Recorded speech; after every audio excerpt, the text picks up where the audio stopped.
A long time ago, a little boy called Igor lived with his mother and father in a small house which was made of wood. Igor's family was very poor. His father was a woodcutter, and his mother made clothes for rich people in the city. Their house was in the middle of a large forest in the north of Russia. In summer, the days were long and the forest was alive with the sounds of birds singing to each other. Igor's father taught him the names of the different birds, and the boy soon knew all their songs. But in winter, the days were very short and there was deep snow everywhere. The forest became quiet because the birds left to spend the winter months in warmer countries.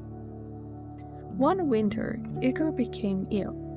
His mother made special food and drink for him, but he only got worse. The doctor from the city came to see Igor and spent some time talking with the boy and looking at him. Then he spoke to Igor's mother and father. "He's very ill, but I don't know what's wrong with him. This winter many young children all over the country are becoming ill and dying, and nobody knows why. I'm sorry, but there is nothing that I can do to help. Give him lots of good things to eat and make sure that he gets lots of sleep." During the next few days, Igor got worse. He became iller and iller. He spent all day in bed and became bored with his toys.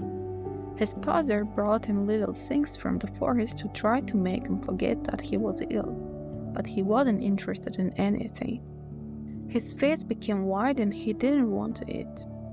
Sometimes at night he had a fever, and then he dreamed that he was flying above the forest, looking at his family's little house far below him.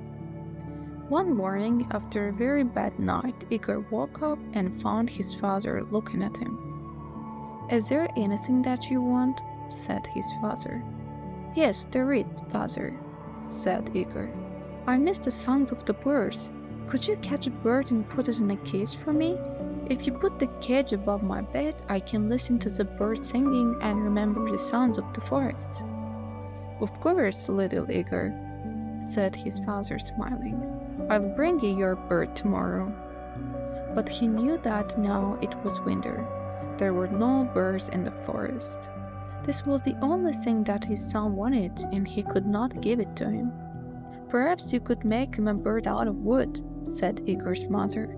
"You could use one of those little pieces of wood that we usually burn on the fire."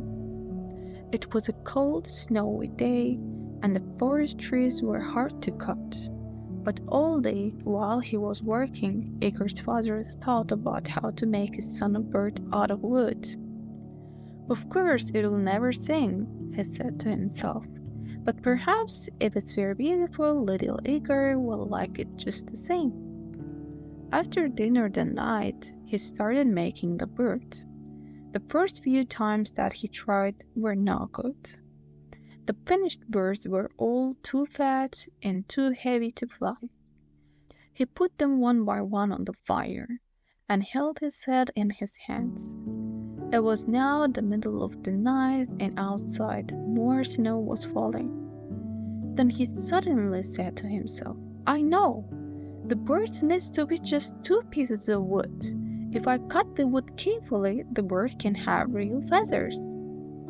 First he took a piece of wood for the head, body, and tail. He began with the tail, cutting the wood into feathers with his right hand. Then, with his left hand, he smoothed out the feathers.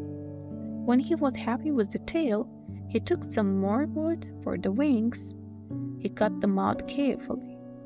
It all took a long time because sometimes the feathers broke and he had to start again. But in the end, he finished it. While the sun was beginning to come up, he showed the bird to his wife. "It's beautiful," she said, "but it's not ready yet." She took a needle and some thread and carefully sewed the ends of the tail feathers and wing feathers together. Soon the feathers were all together, just like on a real bird. Then she tied a long thread to the middle of the bird's back. This way they could hang it above Igor's bed. They looked at the bird together. "Now that's ready," said the woodcutter. "I'll take it into little Igor's room." Igor was asleep. Very quietly, the father hung the bird above the boy's bed. He stood back and looked at it. The bird turned slowly on its thread. The woodcutter went happily to his bed to rest after his long night's work. Later that morning, he went back into Igor's room. The bird was turning slowly above Igor's head. His son was watching the bird carefully. There was a light in his eyes for the first time in many weeks. "It's beautiful, father," said Igor. "Thank you, but I've never seen a bird like it before in the forest. What's it called?" "That's a good question. I'll find out and tell you later." The next morning, when the woodcutter went into his son's room, he found the boy sitting up in bed, trying to touch the bird. "The last time that Igor sat up in bed was many weeks ago," he thought. "So, what's it called, father?" the boy asked. "I'm still not sure," his father replied. That night, Igor's father went into his son's room, and he quietly made the thread a little shorter. Now the bird was hanging a little higher above Igor's head. 3 days later, he found Igor kneeling on the bed trying to touch the bird.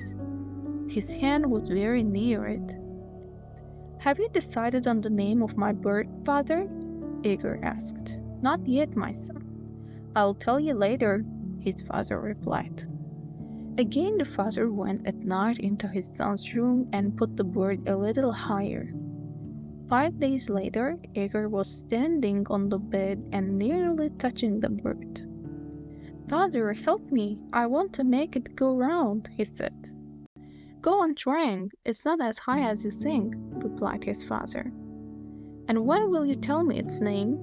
"Very soon, my son," replied the father. 7 days later, Igor's father was cutting wood when he heard strange sounds coming from the house. He ran quickly to his son's bedroom. Igor was jumping up and down on his bed, laughing. Above his head, the bird was going round very fast. "Look, father, I touched the bird," shouted Igor happily. "Now please tell me, what's its name?" "It's called the bird of happiness," his father replied, and his mother, standing at the door, smiled to see her young son so full of life once more.